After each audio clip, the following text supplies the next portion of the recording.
Compass points you anywhere. Good morning, ladies and gentlemen. Welcome to it.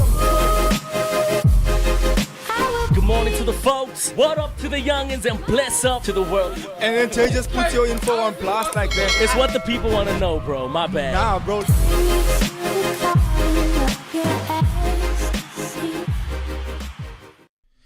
Ladies and gentlemen, welcome to it. It is the Morning Shake with me, your host, Xavier, and of course my co-host, Mr. J. Paris, and my other co-host, Mr. Clayton Gumede.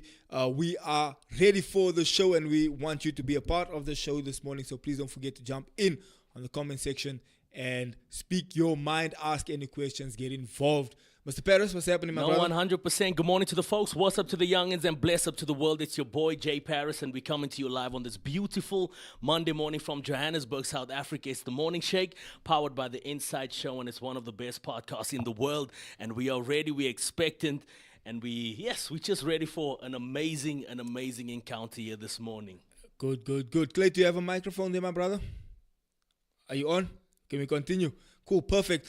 Now, Jay, I'm excited about today's show, man. Simply because I've been in contact with this particular individual for, I guess, the better part of this year.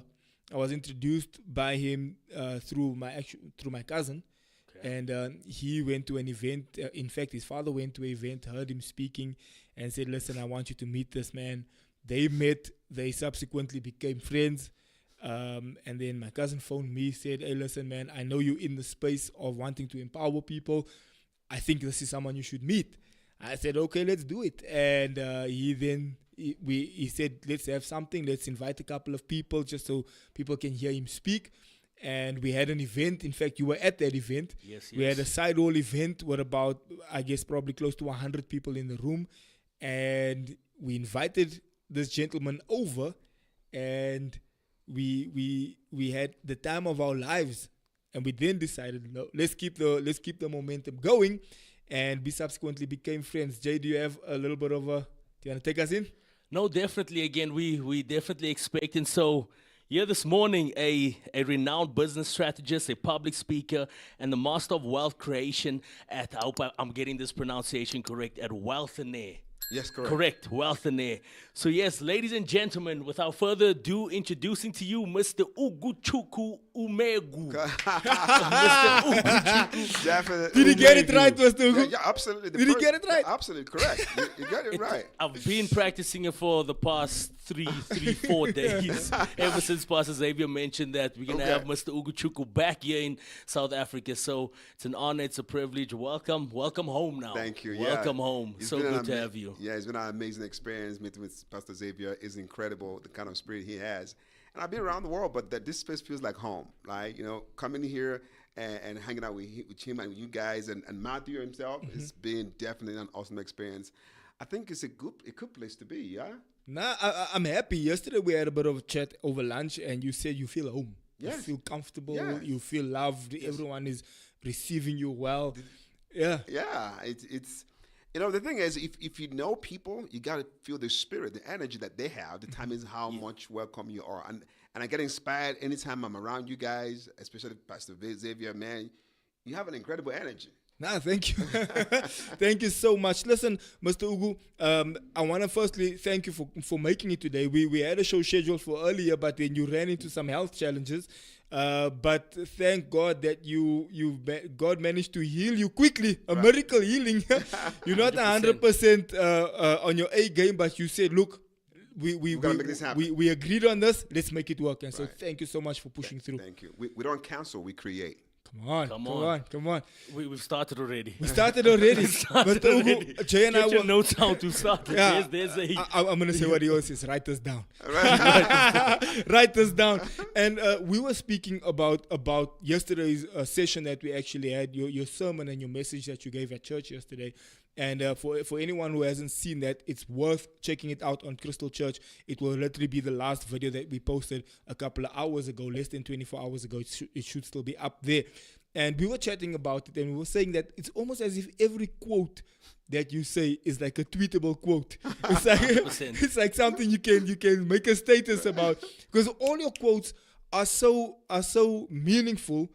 And yesterday on stage, I said, sometimes you say it in such a light-hearted way, but the message is so deep, and we can't even begin to imagine. But I want to ask Jay to take us into the show.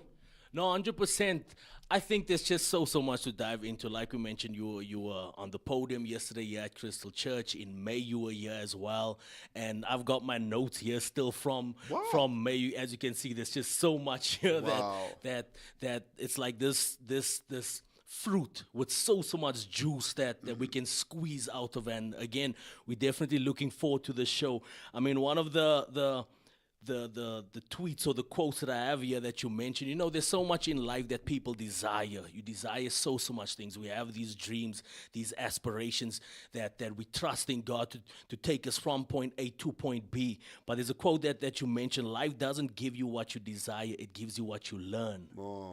It gives you what you learn. And ever since, that is a statement that I've been living from, because you can desire all these beautiful things, all these amazing things, but if you're not learned, if you don't actually apply yourself in that specific field, it will just be a desire. That's right. So there's so much to speak about, but I wanna get into first before we get into the juicy stuff. I want to know more about your background. Where are you from, Mr. Ugo? I want to get your journey, because I'm sure there's a lot of people that definitely tuned in yesterday, but they want to know, where is Mr. Ugo from? Where's Mr. Ugo from, and what has the journey been like? So first of all, I want you to know that human beings are the bona fide, legitimate citizens of the earth first. And I have traveled around the world, and I have seen people who tend to be from a particular place, which is fine.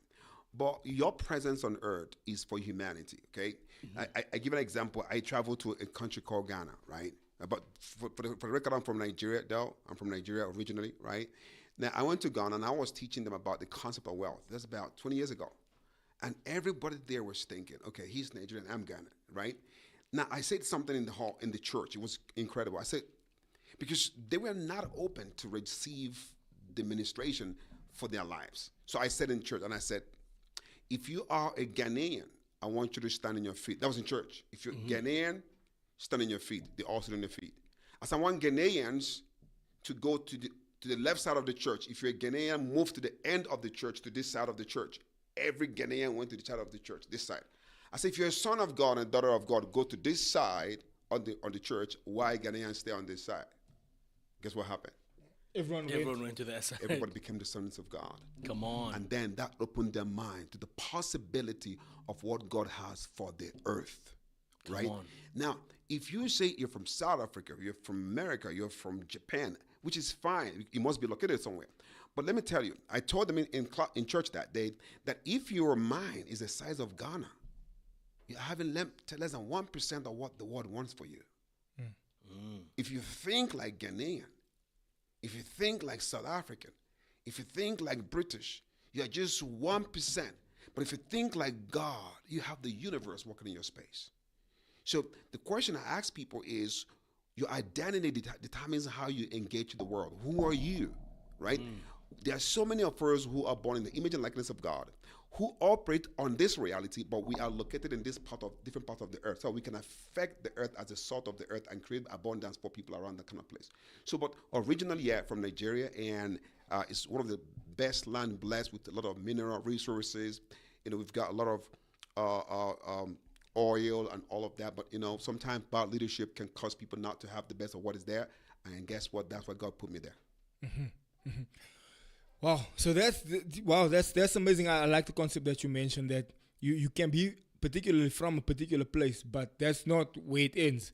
It might start there, but that's not where it ends. God has bigger plans for you. Jay, did you have anything else there? Because I know you were ready for this conversation yesterday already. You were no, 100%. Getting into this. So for me, Mr. Ugo, it's definitely about the journey. I love digging into someone's journey, the ups, the downs, the hills, the valleys, the highs, the lows. I'm a sucker for challenges that can present, to someone in someone's life, because it is in those moments where character's built.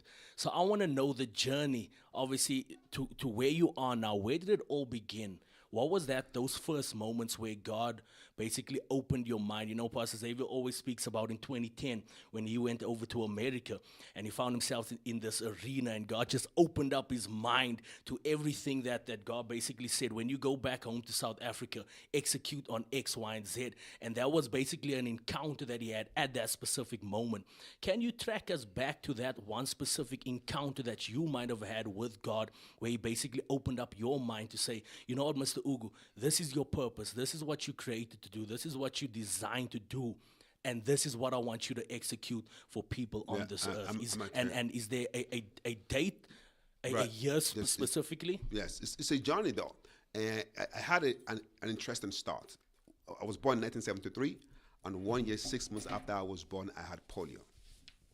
So before I could even get started, you know, drama started happening, right?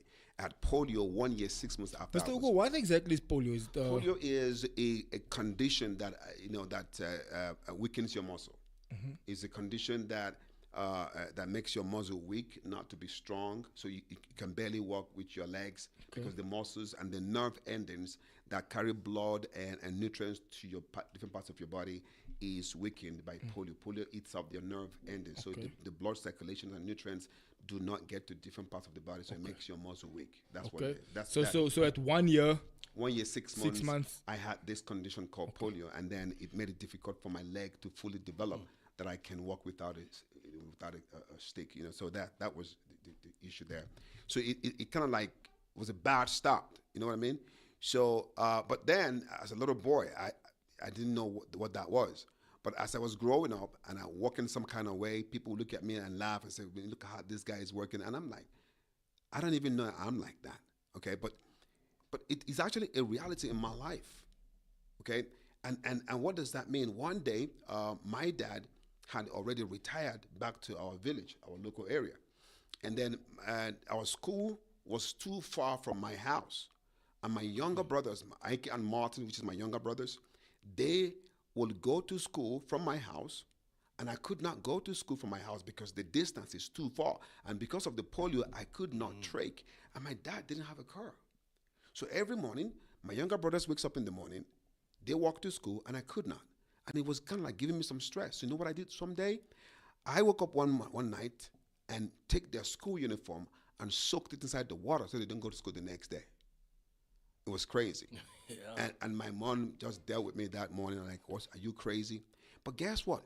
When I soaked my brother's school uniform inside the water, I still did not go to school. So stopping other people from moving forward will make you move forward. You know what I mean? Now, but what do I really want? I wanted to go to school. So what happened is this. Anytime they wake up in the morning and dress up to go to school, I will also dress up as if I'm going to school. So I put on my school uniform. My younger brothers put their school uniforms on, and then we start working towards the school. But when they get to the gate of my house, that's where I will stop. And my brothers will continue to walk to school. I will not get into the house until they come back from school, meet me at the gate, and then because psychologically, I have gone to school. You at school, yeah. yes. So, but I didn't know this gentleman who was passing through my house every time was observing this little boy about 6, 7 years old, dressed up during school time on the road. So he stopped and said, little boy, what's going on with you? I said, you basically just, standing there in the yard or outside of the yard. Yes, and that time, like 10, 11, everywhere is quiet. People are in school, people are at the businesses, and I'm there sitting down with my school uniform all dressed up in front of my house. And then he said, young man, what's going on? I said, yeah, I wanted to go to school. He said, is your daddy home? I said, yes. So he walked into my house and told my dad that his workplace is alongside my school. Could he take the pleasure to pick me every morning and drop me off of school? You know what I found out? Anytime you are at the gate of your destiny, a helper will come. Hey, come on. But that guy has been passing through my house, but I was not always at the gate. You get that now? Yeah. So your You help, can miss your destiny. It's the readiness that's important. Thank you. Yeah. The guy has been passing through. But if I wasn't at that gate, if I wasn't dressed up for help, because what I found, some people desire help, but they're not ready to get help, right? So he takes me to school every morning. Now, every morning he takes me to school. No one was paying him. Somehow he derives a sense of purpose helping me. Come on. He was enjoying it. And I believe he found more meaning helping me. And when people tell me they don't have any help, I say, no, you're not ready for help. Your helper is always available. You're not always ready. So after that event, and then some other event happened. Now, because at that little boy time, I always use my leg to make excuses. Example, my younger brothers, after eating maybe breakfast, lunch, they will wash their plates. I will not wash my plate. One day my dad told me, because why are you not washing your plate? I said, my leg is bad. He took my ears. I said, go sit down here. What happened to your leg did not happen to your brain. Come on. You don't need your leg to wash the plate. You need your brain to wash the plate. Xavier, that was the day my life changed. That my brain is my command center. That anything my mind can think of, right? I can execute. I can execute. So I sat down and washed my plate. And it changed everything about my life. So another incident happened. I'm talking about my journey. Yes, yes. One day, of course, in school, in secondary school, my nickname used to be the $1 Million Man. Come on. See, one of the worst things you can tell me is to tell me it can't be done. Once you tell me it can't be done, I want to get it done. So that psychology of knowing that my mind is the command center has made me to live more conscious of my mind than I am of my legs. So one day I was driving in school, in the university. I used to rap. I used to write songs. I used to organize the pageant shows, Miss Imsu, Miss Coca-Cola. I used to do all of those things in the university. Now, I bought my first car in my first year in the university, organizing shows, doing rap songs those days. Why? Because I couldn't go back to ask my mom and my dad to come and help me with school fees and stuff like that. I got to figure out a way to do it. Now, one day I was driving down along the road in one of the streets in Nigeria. I was driving down along the road. A new car, a brand new car was driving towards me. And it's a brand new car, right? Brand new car from factory. Something spectacular happened. As the car was coming towards me, the back tire got busted. Boom! And then the Spirit of God told me to watch and observe, like a movie, observe what was going on.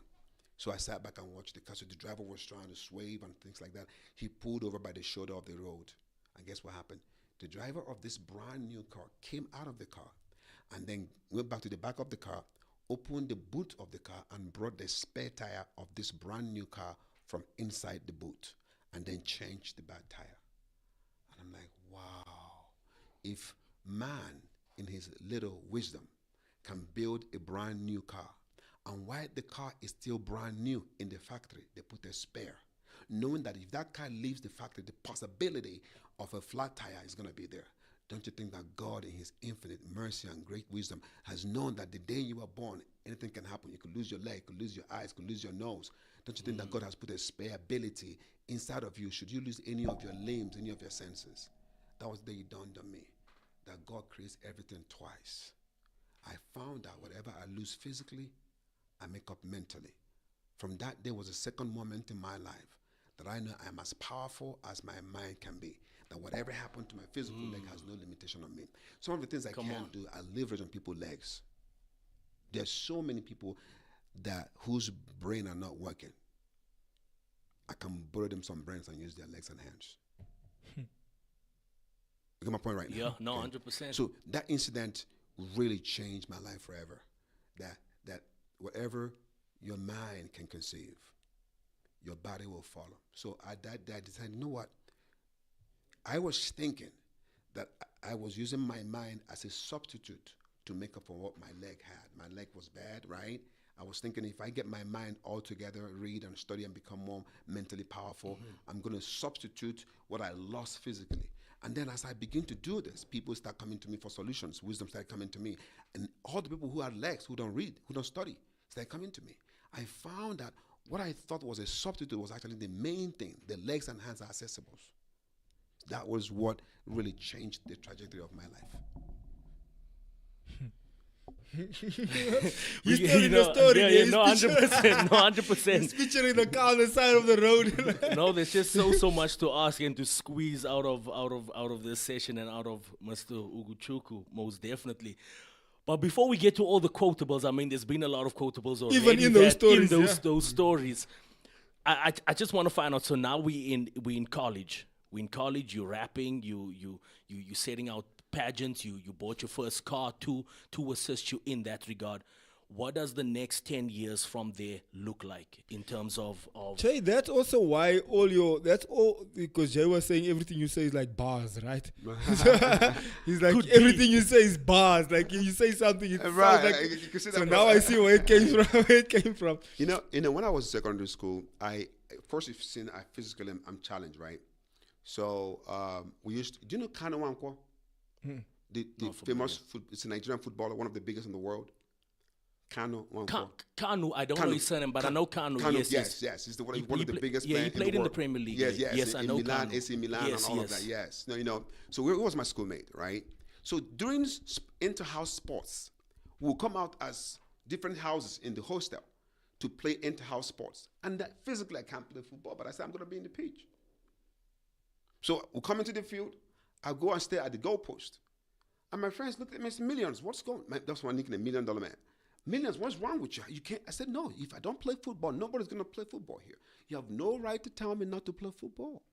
So we started, my team, I was the goalkeeper, and then we conceived 10-0. Because our opponents don't have to come to the 18-yard box to score. They can just shoot the ball from wherever they are to the end of the post, and I can't run. So obviously save So when they scored the ball to this other side of the post, I will go there and wait for the ball. They see I'm on this side. Guess what's going to do? You're going to shoot on the other side. And before I can move my leg, it's already gone. Yeah. We conceived 10-0. Well, what got me pissed off was the 10th goal. The dude dribbled all of our defenses and got to the post because he knew I couldn't stand for too long. He put the ball down and used his back and just rolled the ball into the post. And I felt, man, something told me, UGOCHUKWU, you're not playing to your strength. Guess what happened? I left the pitch and became the coach. Okay. Oh, because you now obviously had that view and you knew exactly what was taking place on the How field. did you know that? So I designed the game. Now I begin to look at the different talents in my team and begin to put them where they're supposed to play. And then my game in my head, they use their legs to play my game in their head. When we began scoring, guess who shouted the first time we scored? It was me. Because I scored the ball through the legs. And Yeah. you get that now. You get that now. Yeah. So at what point do people say they can make it in life? But where I'm catching it is that you realize that wasn't your strength, but then you used what was your strength Right. to play the game. That's right. With other people. That's right. That's why you do it through business. That's right. Yeah. I don't have to be there. I can play it through my mind. Yes. You get my point now? So, but people think that the real strength they have is a physical strength. No, what good is your body if your mind is not functioning? Now I remember in the hostel, when I got to the hostel, the boarding house, right? My guardian brought me to the boarding house at JS1, right? No, yeah, JS1. That's junior secondary school 1. As we got into this school, it was a public school. Then I saw some guys playing volleyball, tennis ball, football, and I was excited about the boarding house. So my guardian took me to a particular hostel. As we were getting close to the hostel, I was seeing people who were walking like this. And I'm looking at my uncle, my guardian. I'm like, I hope you're not taking me there. I'm seeing people crippled on the floor. I'm seeing deaf people. And he was taking me to this particular hostel where these people with all these challenges. Yeah. I'm like, man, is that what you see me as? Yeah. I said, disabled? I said, you must be blind not to see my potential. You know what? I left my guardian there. I didn't stay in the hostel where they're blind, crippled, deaf, and dumb. I said, I'm not going to stay here. I left that place. I went to the regular boys' hostel where energy is full, football. And look at me, physically challenged. But my spirit says, that's where I belong. Now look at the challenges now. Every morning, when we're about to take our shower in that school, we have to go and fetch water with a bucket and then take it to the bathroom. And I could not fetch water with a bucket. So my friends will help me take my bucket, fetch the water, and take it to the bathroom. So one day we're having a hostel meeting, and we're making conversation. Everyone was contributing, and I said, try to contribute. They asked me to shut up. I said, because I help you to get your water to the bathroom. I'm like, I don't remember begging anyone to do that. You guys did that out of your own Sympathy. You know what I found out? Anytime people do something for you, whether you ask for it or not, you are indebted. I said, okay, I get it. So because you helped me, now I can't speak up. So you know what happened? Anytime we come back from holidays to the hostel, I'll come out with biscuits, bread, milk, all those kind of provisions that we had in school. So now I won't finish mine, I'll keep it. Anytime anyone takes my bucket of water to the hostel, I'll give you a tin of milk. Anytime anybody takes my water to the bathroom, I'll give you an apple. So The laws of exchange. the next day, people are struggling on who is going to take my bucket to the water because they know anytime you do something for Ugo, You get something. is going to happen to it. So how has that affected me? Right now in this studio, right, I know if I'm about to get to this door, when I get there, the chances are it's going to be difficult for me to open the door. Guess who's going to open the door for me without me asking? Maybe you or Xavier. Yeah. Because you want to help me out, right? But even though I didn't ask for it, I'm still indebted. So you know what's going to happen right now? Right now I'm going to ask you, are you thirsty? You say, yes, I'm going to give you water right now. And I'm going to try to do something for you right now because I know by the time we are done with this stuff, I'm going to need your help here. So when we get here, you pay me back the water I gave you here. And that well never runs dry, in terms of that exchange. So Because some people might say, what if you can't necessarily do something or give something, but there's something that you can always give to the next person. Fantastic. It doesn't just have to do with, a materialistic thing that you can exchange. correct. That well never runs dry. That's right. So basically, you are gifted with the gift of giving. Come on, potent. Every human being has the capacity to give, but not every human being has trained their capacity to become a capability to give. The capacity is inherent. The capacity comes with the real equipment. The day you are born, you have capacities of God, but it is knowledge and training that turns your capacity into capability. For example, when people say, you speak so well, I say, well, I've been training myself. You have the gift already, but the gift is useless if you don't train it. So when you're thinking, I was thinking about it this morning. You see, the reason why people fail in business is because they want to get into business because of the money they want to make off of people. If you really want to be successful in business, put yourself last. Put people's need first. Go all out. Give people value. Let them use what you've got. Once what you have given them is useful, the natural law will make sure that the giftings you give traces itself back to the source of the gift. That's so good. Yes. I want to ask you something. We had a conversation leading up to today's podcast, right? And there's some thoughts that Jay was grappling with, and he said he wants to ask you today. Okay. Based on this, the reason I'm stopping you on this topic because it was on this point. Ask, bro. There's a lot that we spoke about. No, I'm saying but that element Yes. of does those laws always work? Because you were like, I'm sure I they think don't always work. I think the question was more: is it that simple? Oh yes, that was the Is question. it that simple? The law of what we're basically speaking about now. Yeah. The give, the receive. Yes, it's simple. Is that law that simple? It's that simple. So those laws are simple because those laws operate on it. Time must happen to it. Don't help the laws. Let the laws work your way for you. For example, if I give you something right now, you owe me. Whether or not you ask for it. As far as if I give you something right now and you use it and it's useful to you, even though you didn't ask for it, but if I've given you something of value that is useful to you, that will create a sense of indebtedness. It's as simple as that. It's as simple as that. If I'm not quick to get the return back, if I hold on a little bit, that particular sense of indebtedness will turn to gratitude that you will naturally want to give me something back. It may not be exactly what I give to you. The law always works. It's as simple as that. But what you don't understand, what most people don't understand is that the time happens to the laws. It is the timing part that people are quickly to want to go, well, I give you something, give something back. I give you something. Now, when you plant a seed, do you doubt it's going to grow? When you plant a seed on the soil, in the soil, do you doubt whether the seed will grow or not? I think you want it to grow. But you know it will grow. Yeah. You know it will grow. Do you doubt there will be night tonight? No, you don't doubt it. There's going to be night tonight. right? Oh, it's going to be night to night. There's gonna be night. and That- okay, Yeah, yes. it's going to happen. Do you doubt there's gonna be night tonight? No, it's going to You don't doubt. Absolutely not. Do you doubt there's gonna be tomorrow morning? No. That's the law. That's the law. The law of day and night. Law of up and down. Law of good and bad. So the laws always work. It's as simple as that. The challenge is because you are ignorant of how the law works, you can violate the law. You can sabotage the law with impatience. So if I sow a seed, I know it's going to grow. I just need to give it time. Finish. What if I don't understand the concept of time in the concept of laws, and I'm so hungry that I plant a seed and I want it to grow fast because I'm hungry? You eat the seed. You eat the seed. True. Right? It's always all the time. If you want, no matter how desperate you want a baby, you have to wait for 9 months. If you get a woman pregnant. Yeah.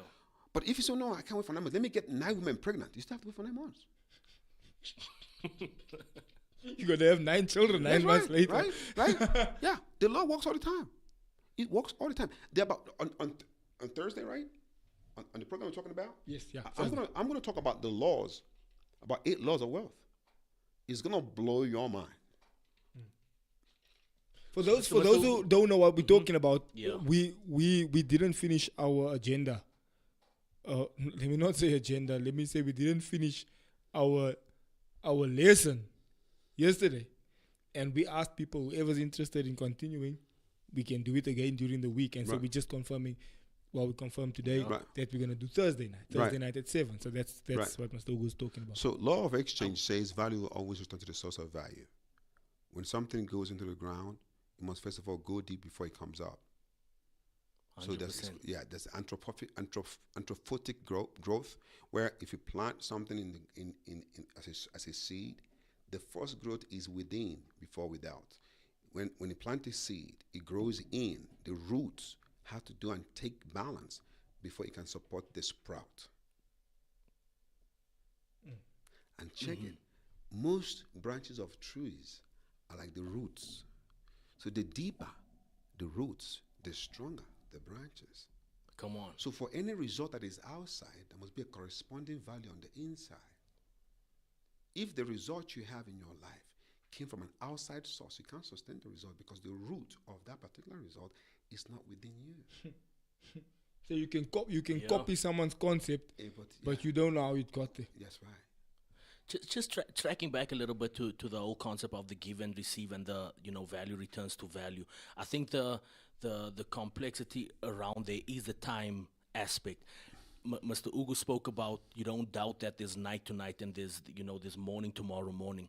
I guess with that we have it figured out in regards to the fact that we know that around 6 24 hours. we know that it's gonna be night. So that's the concept that we have in regards to that, and a lot of the times we try and take that concept to different or other scenarios as well. Right. As far as we speaking about business here. As far as business is concerned, so like Mr. Ugo mentioned, we want the now money. Right. Because we're hungry now, we want that now money. But is Mr. Ugo saying that no doubt, even if you do pro bono work, even if you because you have those seasons That's as right. businessmen That's right. and as businesswomen as well, we have those seasons in our life where pro bono work is required.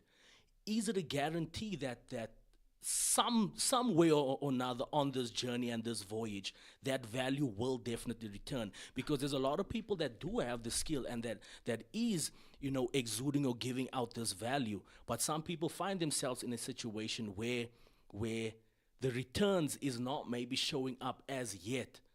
Is it patience or is it different cards that you have to play along the journey? Okay, so that's why learning is important. Learning is important. The real act of creating wealth is in the learning process. And I tell it to you, any result whose process you do not observe is an illusion.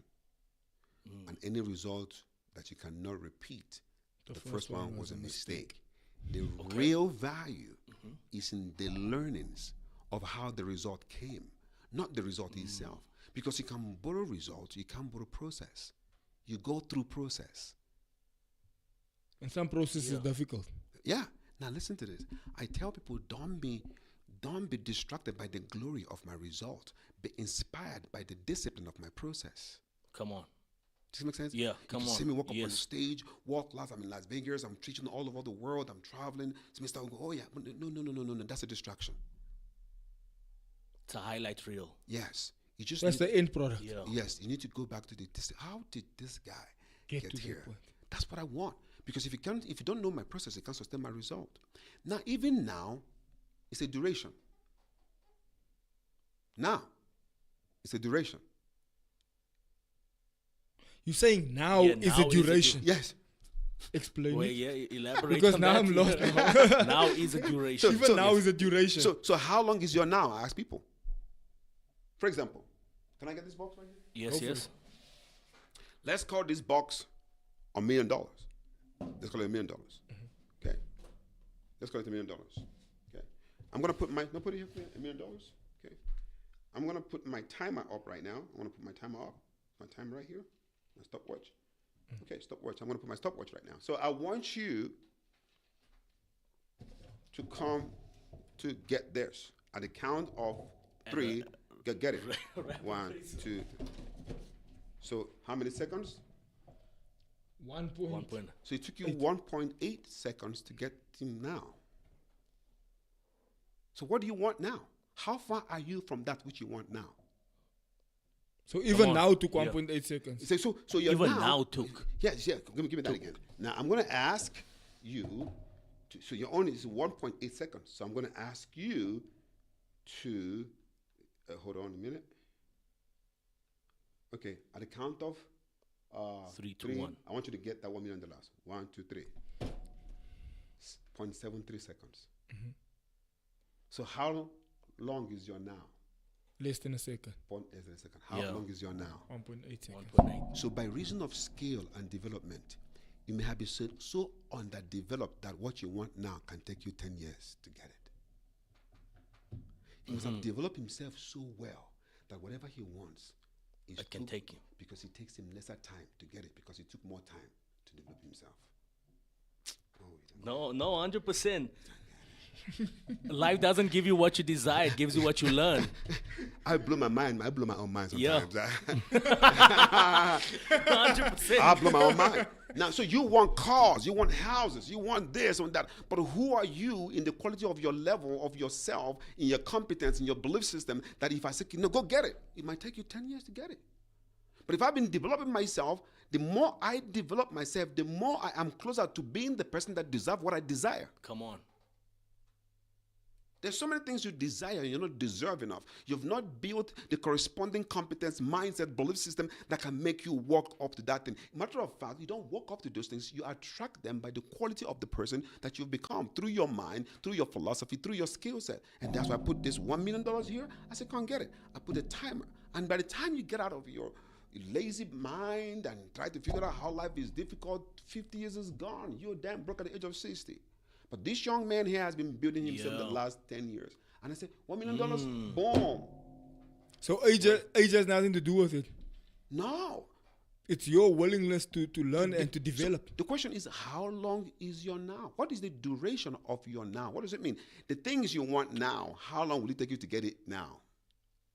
Mr. Ugo, I have a question for you. Did you get it? I got No, 100%. There's a show in South Africa called One more question. There are 2 types of time. You're talking about time. Yes. Hold your thought on that. Time has 2 dimensions. That is what is called chronological time, chronology, which is the length of time. That's what is called opportune time. So chronology is the length of time, while Kairos, which is the type of time, is an opportune time. Let me give you an example. A woman's menstrual cycle is 28 days, most of them. Menstrual cycle. So it means every 28 days, that's length of time, they have their menstrual period, right? Within that 28 days, there's another window of ovulation, which is only 3 days. So within your time frame on earth, there's so many opportunities in between. But if you're not ready when the opportune time comes, you will skip you and miss you. So in your length of time, prepare for your opportune time. So there's a window. Yeah. Yes, there's always a window. When the window comes in, he asks you, I'm here. Are you ready? You say, no. He moves again. So everybody has a window in life to make a breakthrough, but they never prepared in the length of time. So when the window comes, you're not prepared. Yeah, right. So it's what is called signal to ratio and signal to noise. That's what's called signal to noise ratio. Noise are those activities that you do that doesn't prepare you for your opportune time. Signal are those activities you do that prepare you for the opportune time. So when the opportunity is not there, what are you doing in your life to get you ready? When that window comes in, you just walk into it. See, I'm talking about the laws now. Yes. I'm talking about the laws now. I hear you. Yeah, opportunity meets preparation. Yes, but I need you to understand in the context of law. 100%. There's a length of time, which is the chronology. There's opportune time, which is a window within the time of opportunity. So for every other time before the opportunity time is a preparatory time. So when the opportunity comes, and it looks like God is with him, he just walked into, no. He has been working hard, the opportunity has not come. I hear you. I hear you. So what does that mean? For every progress, there must be a compromise. This is $1 million. Get it. Get it. See, you have to leave where you are. See, you have to leave to get it. So you have to leave the seat. Yeah. Let's see. So what compromise are you making to get the desire life you want? You had to shift the mic away. You had to move the chair out the way. You had to lean forward to get it. There were 3 actions, 4 actions that happened before you got it. Correct. But because, give it to me, he has been preparing himself, he doesn't have to move the mic away because it's closer. See that? Can I ask the question? Yes. there's a show in South Africa called I Blew It. Mm-hmm. It's about people who either win the lottery or they come across some sort of fortune by whichever means. A loved one passes away, gives them 10 million rand. Or they got from the road accident fund, they pay out 10 million rand. And the whole point of the show is to show how quickly they blew 10 million rand or 15 million, some even 50 million. What exactly is happening in that process there? So any result you did not grow into, you cannot sustain. So there's a difference between growth and development. Growth and development. Development is when external factors cause your increase. You do a lottery, I give you 10 million rands. It's a chance event. The processes and the value system for which the money is exchanged were not created by you. That's development. Growth is when the factors that cause your increase are within you and within your control. So if I take an idea, introduce a product, and build a service, the process of taking an idea and making it into a service has built me as a person before it builds the product. That process is necessary to sustain the result. But if you jump that result of process, you have an illusion of speed. An illusion of speed. You have when you skip a step, you have an illusion of speed. So whoever is receiving any amount of money by inheritance, well, if you're inheriting money, make sure you inherit the corresponding wisdom to manage it. Because if you don't inherit the wisdom, the money becomes a curse. So it's not so much about the result, but it's so much about who you become in the process of getting the result. So the lottery thing is fine. I mean, who doesn't want to get a lottery? But statistics has proven it over and over again that those who win lottery end up being broke again because they did not participate in a particular process of value creation for which the money came. It was just boom and happenstance. Even when you appear to have wisdom, and I give you right now, I give you $100 million. Can I tell you the truth? It will shock your brain. You can finish it. I'm telling you, in this class right now, in this studio, Jeff, if I give you $100 million right now, it will shock your brain. If this program will not be interesting to you anymore. But if you grow this program to 10,000 followers, to 100,000 followers, to 20 million followers, that leads to 100 million, you see that the actual 100 million is not the true reflection of your worth. The reflection of your worth is the quality of the person you became in building that one, the consistency of that $1 million. But if I throw $100 million to you right now, it will shock your brain. The next you're thinking about, I need to flex. And you're going to make sure that money comes back to the level of the quality of your brain. People think if they have more money, they become more intelligent. That doesn't work like that. So yeah, process is important. I call it process value. Oh, I'm still busy processing. Wow, man. No, 100%. So now the business aspect, just getting back onto the the flow of the journey. Can we have water? Okay, 100%. We'll definitely. The business aspect now. So remember we spoke about the college where you were at and with the pageants that you were setting up. Now you get yourself into business and there's a lot of up days and a lot of down days as well. What are some of those challenges that you may have experienced that you thought this was a massive knock, but because of all the input that you've put within yourself, you knew that even in that challenge, because there's a lot of people that are faced with challenges on a daily basis, or even in the business that they currently operating. Okay. And some people just can't get back up. Okay, so, I must say this, right? I am dyslexic. I don't like reading. If you want to punish me, give me a book to read. So whenever I'm reading, when I was in secondary school, I fall sick. So, but I knew reading helps my life to be better. So I forced my brain to read. Now I read, I love it. There's a part of there's a function of the brain, there's a nature of the brain that is called neuroplasticity. Neuroplasticity is the condition of the brain to change form without losing its original status. Plastic, can I have the water? This is a plastic. Do you know I can melt this plastic right now and form a plate, and the properties of this plastic will still be intact, even though the form has changed. I can melt this right now and melt it complete with hot water, whatever, and then mold it into a cup. Even though the form has changed, the properties still remain the same. Your brain can change form. It is process that changes your brain to sustain the outcome that it wants.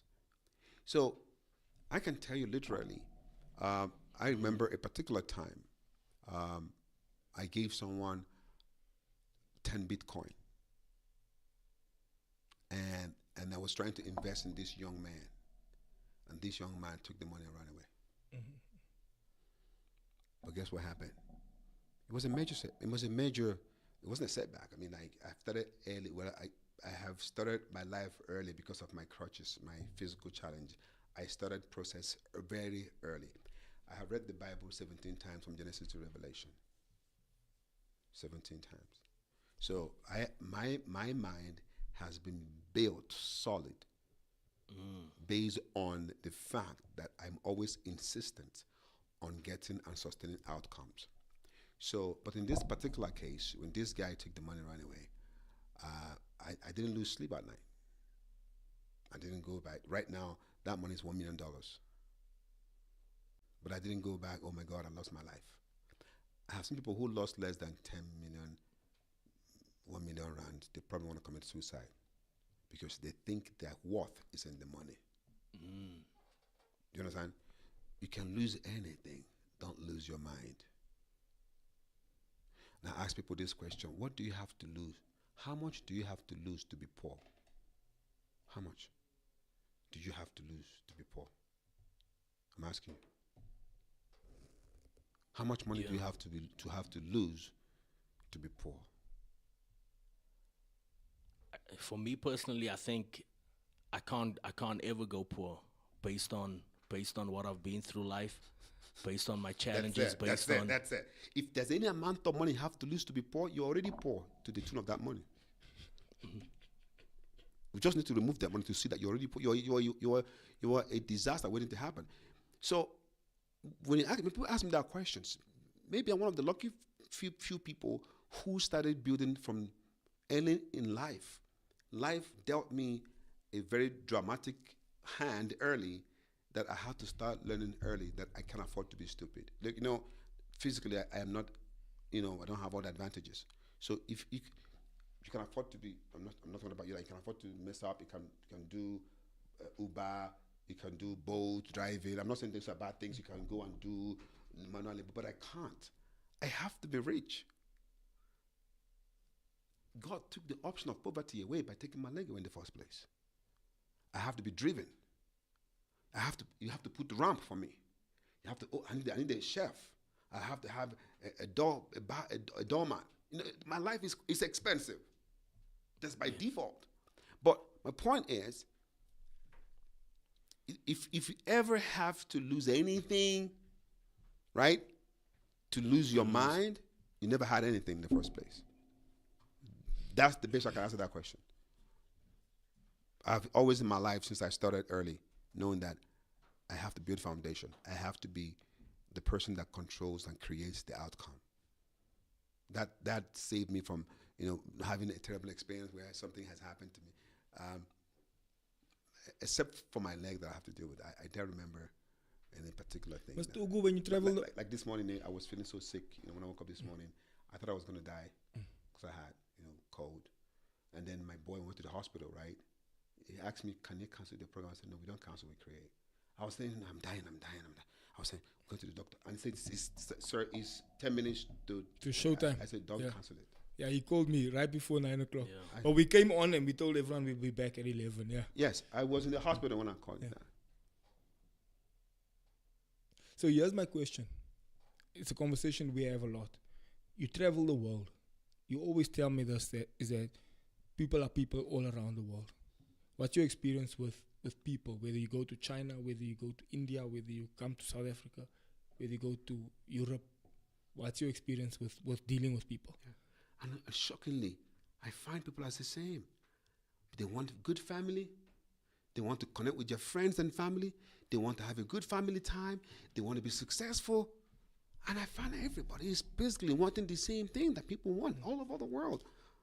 If you go to America, you see people also wanting the best thing. They're working 16 hours, 18 hours. They wish they had a better time. And in Malaysia, the same thing. So what I found in business is that human needs creates business needs. If you want to become very successful, look at human beings as a people and ask yourself, how can I help solve human problem? That's it. For example, when people want mobility, they buy cars. It doesn't matter which religion, culture they come from. They buy cars. The car you bought, you have a beautiful car. I saw the S-Class. I saw the Haval. I saw all those wonderful cars. Did you ask which religion made that? Did you ask which color? Because it's going to solve human mobility issue. When you buy a phone, do you ask which culture or race or religion? Because you want communication. If you want connectivity, you want to fly around the world, do you say, okay, which pilot is in the cockpit? Where it's just... So what I found is the human needs is universal.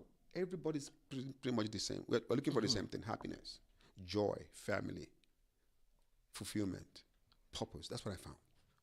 And it actually made my life a lot easier, knowing that if I build my life centrally on helping individuals to solve their human needs, they'll have more time to focus on higher needs, which is significance, love, right? Fidelity, faithfulness. Those are the higher function of human beings, right? And I put it this way: we survive by instinct. We succeed by knowledge. We survive by instinct. We succeed by training. Is every other animal God created survive by instinct. Humans succeed by learning. Everybody, everywhere I go, the program I had in Qatar in July was about 36 individuals from 20 different countries. When I touched on the concept of goal, how many of you would like to achieve your goal set this year? Everybody raise their hand. I have another question.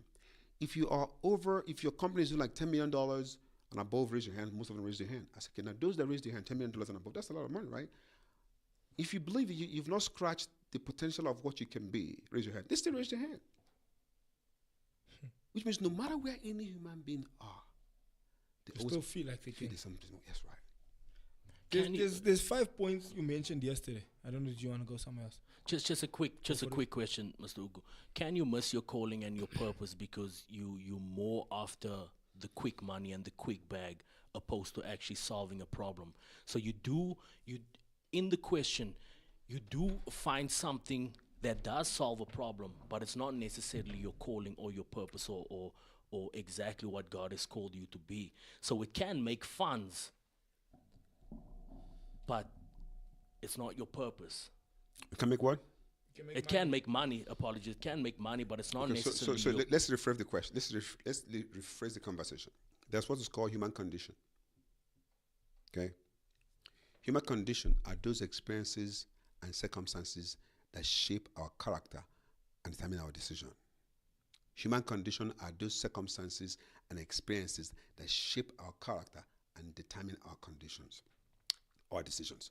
Human conditions are not stable. A lot of people are making decisions based on human conditions. For example, if you come from a family that is broke, money becomes your God. You think money will solve all your problem.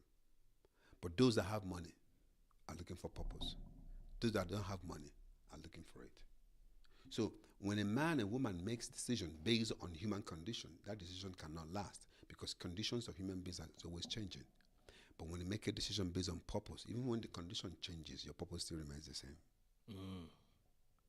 For example, I teach laws a lot. I talk about, first of all, let value drive your relationship.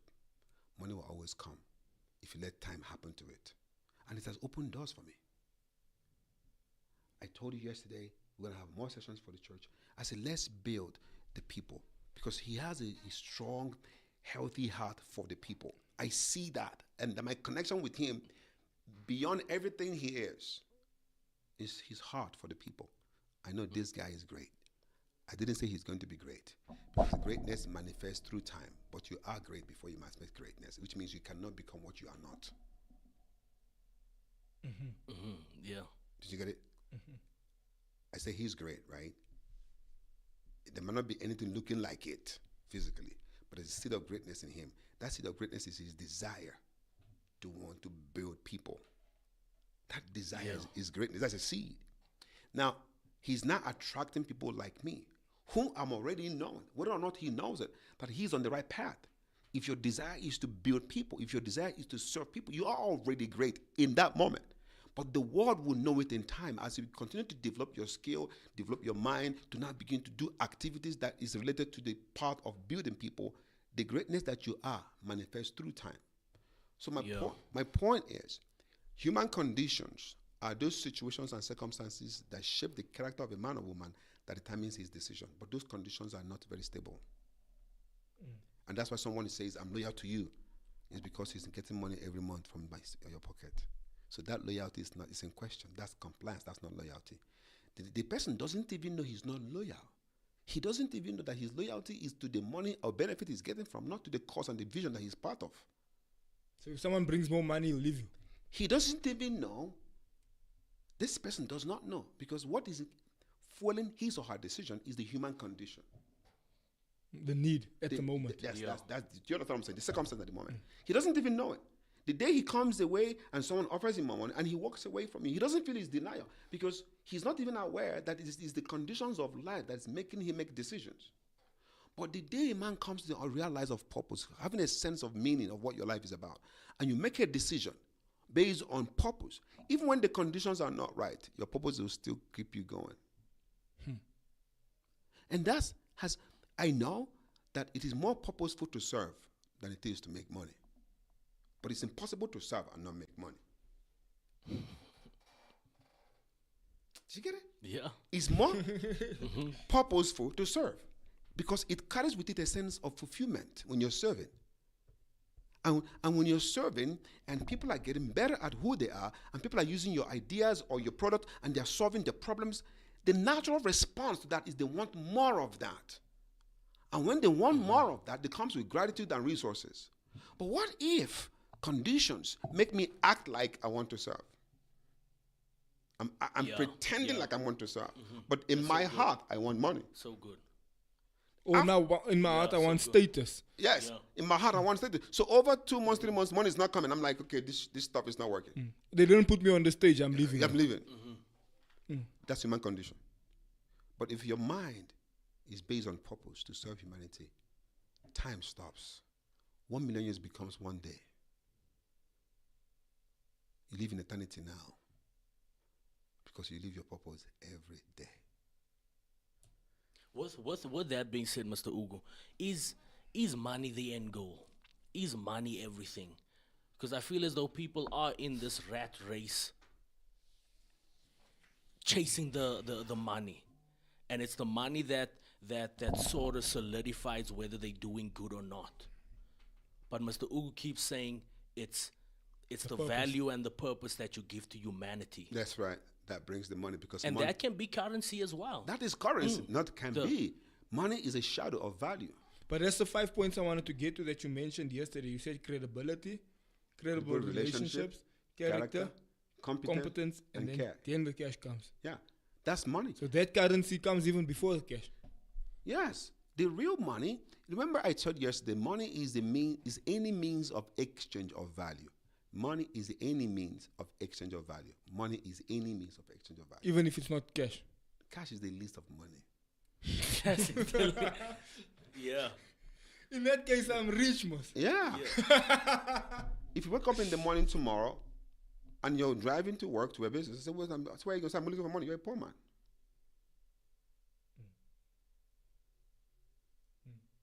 Because money doesn't chase people, it chases value. Your true identity should be anchored of how can I serve people more.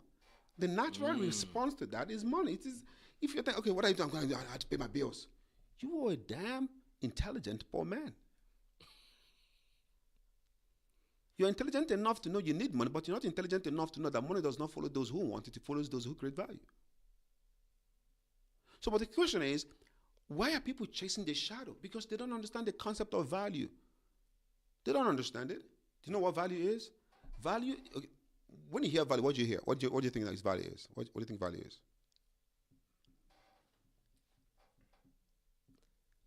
Value. Something that is rich. No. Can I try? Yeah. Something that carries weight No. or currency. No. Something that supplies a need. Getting there.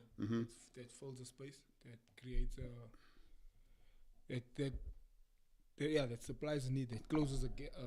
that solves fills a the problem. void. Yes. So you see, the purpose of learning is to simplify complex ideas.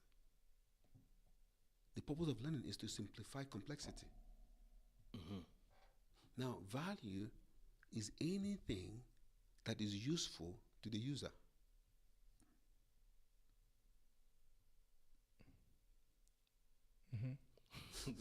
No, I hear you. Yeah. No, I want you to see this. Like yesterday we were in your house, we're talking, and then my other guy said, we want to do this on the stage. I said, no. The only time we can say we have done well in Crystal Church, I can tell I've done well, is when I know what is in his heart for the people.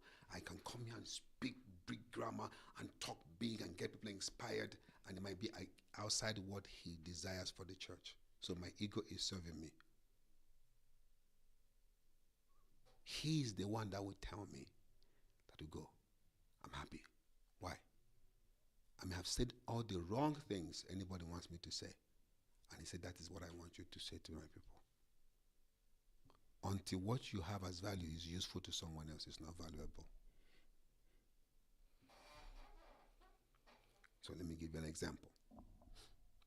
If I take you right now and transfer to you $10 million to your bank account, would you be happy? Yes, you can do that. Of course. Would you be happy?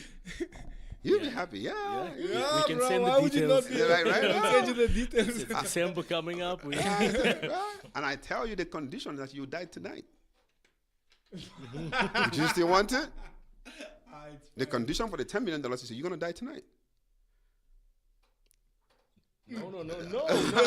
He's thinking, YOLO! Nah, what am I gonna do in the next couple of You hours? can't even catch a flight. Right. What am I gonna do? So you're telling me. So you're telling me right now that time your, is more your valuable. life is worth more than $10 million.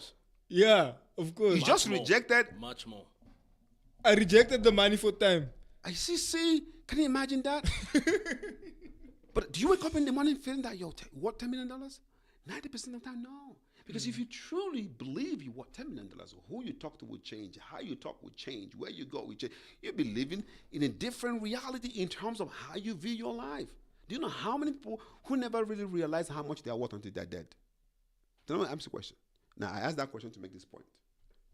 If I take you right now and take you to Sahara Desert Sahara Desert, no food for the next 2 weeks, and you are dehydrated, No water. no water for the next 2 weeks, and you have 3 hours after 3 weeks, after 2 weeks to die, you have 3 hours to leave on Earth. And I come into that Sahara Desert, and I flew like 5 hours into the middle of Sahara Desert, where you are, and you have 3 hours to leave. And I drop $100 million for you, and I drop a plate of rice with chicken and water, and I'll fly away, and I ask you to choose which one that you want. $100 million, a plate of rice, chicken, and food. And there's 3 hours left. Yes, always. I'm gonna go eat. I'll die on the money like this, and then it makes no difference. So value is anything that is useful to the user. Yeah. But that $10 million can be valuable in a different That's what I'm setting. telling you. So at every point in time, you should consider what is valuable to people, not what you think is valuable to people. And that's one of my secrets.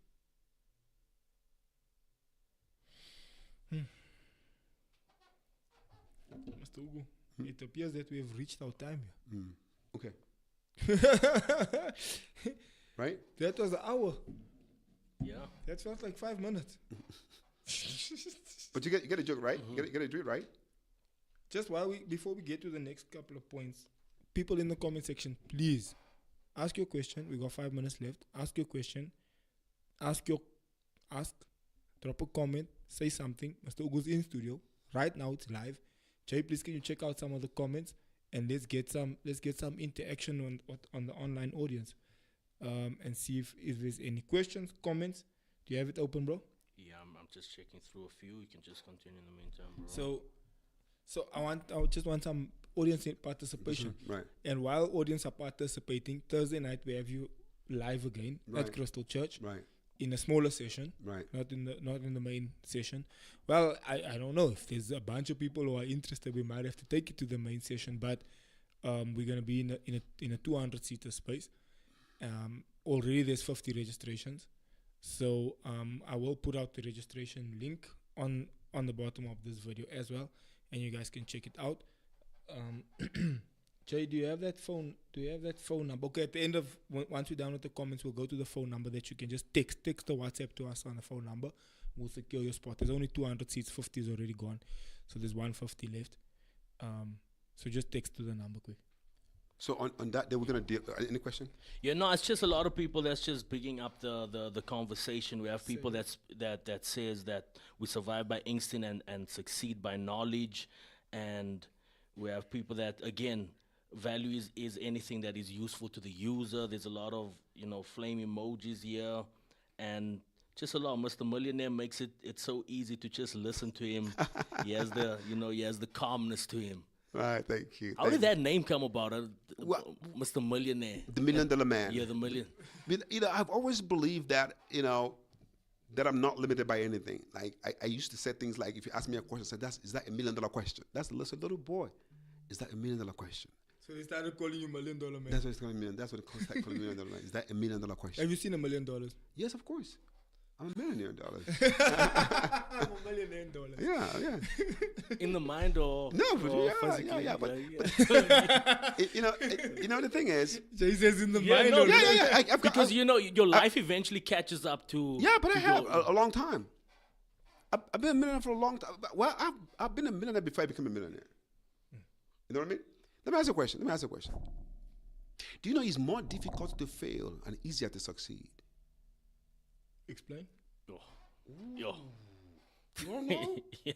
You are designed intrinsically in the nature and form of an infallible soul. It is corruption of knowledge and wrong orientation that depreciate the value of your person that make you fail. I'll give you an example. When you were in your mother's womb, when your dad made your mom, and then boom, they made. And you are aware that about 350 million sperm cells that went to fertilize the egg. Guess who made it? It's you. Winner. Yeah. Which school did you go to? It's internally structured in you to figure out how to win.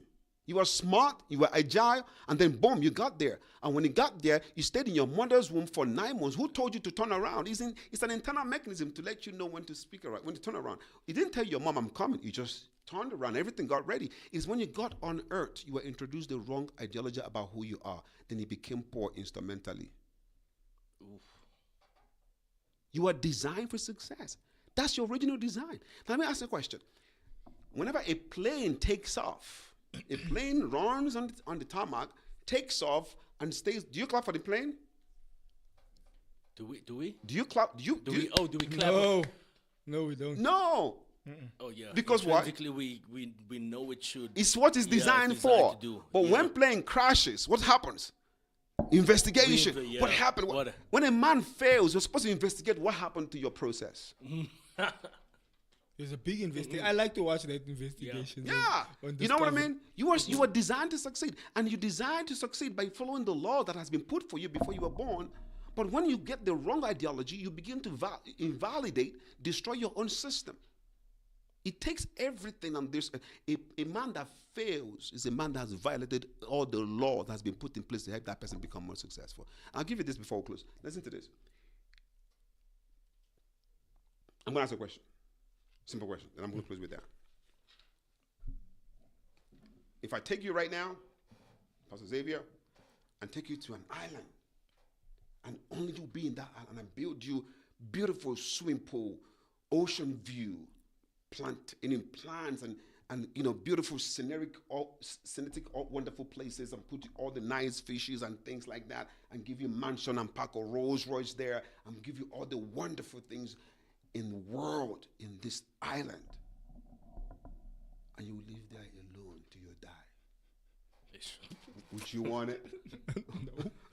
What's the point? The whole point of having something nice is to show it off. Yeah. Now you're alone, right? Now that you're with people. Just because you see, the real life is connection.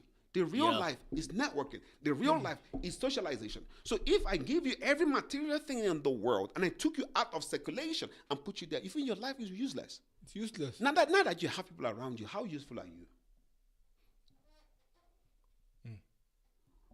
You have people around you. Everything you want in life is around you, people. And I tell people, wealth is not in a place. Wealth is in people. Now, I took you to a place and put you out of circulation. Why do when someone commits a crime and the punishment is taken out of circulation? How is that? Solitary confinement. Whenever you take a man out of the connection of people, he dies. Even hardcore criminals, when you put him in solitary confinement, he loses his mind. So which means now that you have the privilege to be with people, what value are you giving? If you're not giving that value, maybe we should lock you out. I even found it interesting when I watched, because I like to watch these prison documentaries. It's a gift that they give the prisoner to say, I'll put you back into general population. It's like the prisoner is like, yes, okay, I'm going back to Gen Pop. You call it Gen Pop. It's like, no, sorry, no, put me back to Gen Pop. He's still in prison. Yeah. But just to be it's a gift to be around others. Yes, but that you're around others and you're useless. Might as well go back. Yeah, what's the point? Might as well go back. What's the point? What is the point? You are around people. And you're useless. And you're useless. So what's the point of being there? If I give you $10 million, build you a high-rise and Rolls Royce and Bentleys and Bugattis and put you on an island and put you on the swimming pools, you would die. Unhappy. But now you're with people. What are you doing with it? You've got the greatest asset in the world, access to human beings. And the least you can do is to impact them to the level they can't even pay you back. Sure. Let me tell you, anytime you give people great things, gift of life, and you're able to know they were not grateful, you are given from scarcity. Be fooled, become abundant. Put yourself in a position where you are now so abundant in your giving, you won't remember who did not say thank you. Doesn't bother you, wouldn't say. You won't even remember because you're giving from abundance. True. But most poor people don't wait until they are full. They give out of sacrifice. But rich men get full, then they overflow. Ooh-wee. Family, thank you so much. We got Victoria there, bro. Look at my car. This is my car. I shipped it. It's one of my cars. Now I want you to see the plate number of my car. It's just one of my boys in Nigeria, they shipped it from my house in Lagos. Look at the plate number. Of Is the it car. coming to South Africa? No. Look at the plate number of the car. What's the plate number? Just stop it. Vanity one. Why did you call it vanity? It's vanity. That's all it is. Yeah, that's what it is. It's just to show off. No, it's just, it means it's worth nothing without me. You don't say Mr. Ogo is rich because he has a house. You say the car is valuable because it's owned by Mr. Ogo. You see the plate number? Yeah. Yes. Does it make sense? You are the reason you are the means through which God blesses the earth. You are the means through which God does not come without taking the form of the man he made. It is through us that the earth is blessed. So we have to be a blessing to others. We are a blessing, but most of us don't act in that capacity. But anytime your need becomes the reason why you get into business, you'll be more desperate. I want to get this phone number for everyone to be able to text. Just text your name. Just text your name and that you're interested for Thursday. And then I'm going to send you the registration link once the registration link is ready. And then just click on that link and then do you have the number, bro? Yeah, so it's 069 279 3822. Just repeat it. Yeah, that's 069 279 3822. All right. If you missed it, just rewind the video button and you'll catch it there. Right. But Mr. Ugo, thank you. Thank you. I don't know what else to even say. It's when we met, I heard you the first time. Matthew told me, "This guy's good. You have to listen to him." Listen to you. When we first met, I had to first rewind. In fact, I think I recorded that session. You say something, I have to rewind and just hear it again. Then I listen to it again.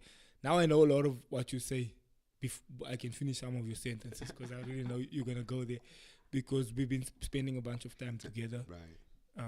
You've been assisting me in many ways, and yesterday you were a blessing to the people.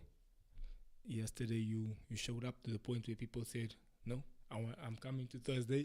I'm definitely there on Thursday. 50 people responded yesterday, and more people will respond now. Guys, please just send a message to that with your name, to that number that we shared with you there, and then. Yeah, thank you so much. Thank you. I appreciate it. Jay, closing remarks. No, definitely, Mr. Ugu. Thank you so much for opening our minds again to realization. Making us realize that it's about the people. Right. And it's about adding value into people's life. Right. Because again, a lot of the times, in actual fact, all of the times we're in this rat race and we're chasing money and we're chasing money and we're chasing money, and not knowing that our feelings are starting to get attached with that, and the fact that we can't get it. We feel some type of way, and people are living lives in misery, in chaos, in havoc. But if you can just shift your focus, which Mr. Ugu has basically told us here this morning and yesterday, and just in general, to the realization that is good, fair enough, but it will follow you when you make the main thing, which is people and adding value into people's life. So thank you so much for that. Thank really, you. really appreciate Thank it. God you. bless you, Appreciate sir. it. Thank you, sir. Are there any closing remarks on your part? Yeah, no one is born poor. You're born human. You learned poverty or you learned wealth. On Thursday, we're going to recalibrate our mind. For the very first time in our lives, I'm going to lay down some of the basic fundamental laws and the steps on how to recalibrate and begin to deliberately build a life that is worthy of your dream. That's what's going to happen on Thursday. I don't care where you are in your life. I don't care what your circumstances are. I don't care how you are born. If you have one leg, get here. If you have one eye, get here. If you have no legs, find a way, get on somebody's back. But get here on Thursday. Let's, for the first time, show God that we are truly his representative. Okay? No one is born poor. Nobody is born rich. You're born human. Everything else that happened, you learned it. So I'm going to deal with that on Thursday. And I'm happy that you've given me this privilege to be here. You're an amazing leader. You have my respect. I don't go all over the places. I'm very selective of where I go because I don't want to dilute my message. And you are such a bold leader. You truly want your people to grow. Because if you don't want your people to grow, you will not get me to come because you know they will grow when I come. And then you are open and want them to grow and be equal to you. And that is really commendable. I respect you for that. Okay? Thank you, sir. Yes, and Jay, you've got the vibe too. I mean, like, you know, when I saw you and Xavier, I'm like, are you guys brothers? And I can see the synergy is incredible, and I'm happy to be part of the family as well. Yeah, the people, they can go to my Instagram. There's a lot of videos. They can Yes, go yeah. there. Yeah. You can Yeah, just mention yes, your my Instagram. name UGOCHUKWU OMEOGU. Is just, there's a lot of free video on my Instagram and YouTube. You're gonna love it, right? So here I'm Crystal Church, amazing. I love you guys a lot. Thank you. Love you too, sir. Have a good one. Family, thank you so much for watching today. Thank you so much to everyone. Please go and share this video. Don't forget to subscribe to the channel as well. I think we are on 7,000 subscribers, almost be encroaching on 8,000 subs. Please don't forget to subscribe to the channel. Please like this video, and please share it with a bunch of people so that we can all be empowered likewise. Family, don't be lazy. Use your mind. You know, think outside of the box, and you'd be surprised what God can do through you. See you on the next one. Love you. Goodbye. Morning, ladies and gentlemen. Welcome to it. Good morning to the folks. What up to the youngins, and bless up to the world. And then Jay just put your info on blast like that. It's what the people want to know, bro. My bad. Nah, bro.